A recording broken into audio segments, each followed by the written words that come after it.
So, according to Hindu Shastras, how does one overcome addiction?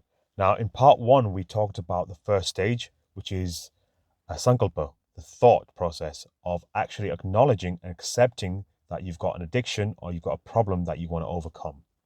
The second part in today's session we'll go over is pratyahar. So, what is pratyahar? It basically means withdrawal. And what exactly are we withdrawing? So, according to the Hindu Shastras, we are withdrawing our senses. Now, for a lot of Western people, that might sound really absurd. Why would we want to take away things that we enjoy in life and do things that go against stimulating the senses? But according to Hindu philosophy, it's those senses that bring the most amount of pain for us.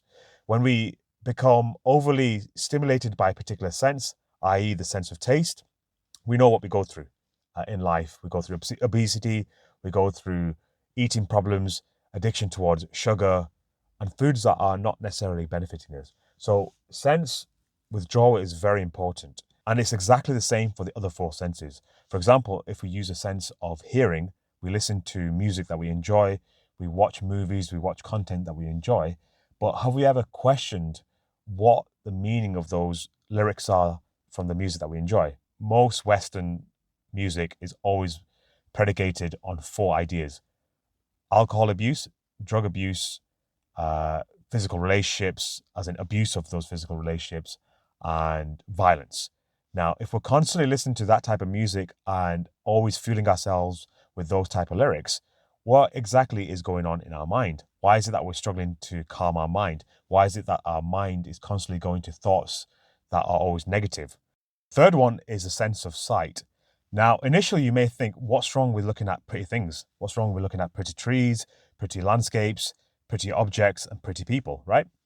It's not necessarily an issue with the other three, it's that last one. When we are stimulated by a pretty person, especially when we're in a relationship or we're in some sort of long term commitment with someone else. Now, if we're constantly looking at pretty people, eventually we're going to put that seed in our mind, which will lead to attraction. And once it leads to attraction, it's going to create a process where you're constantly thinking about that person. And then we wonder why the divorce rates and breakups are increasing in our countries. It's because we are not able to control that sense of sight. They say in the East that once you are committed to one person, everyone else becomes your sister, your daughter, or your mother if you're a male, and vice versa if you're a female. And with that thought, it stops infidelity, it stops that even the thought of having someone else apart from your partner popping up in your mind.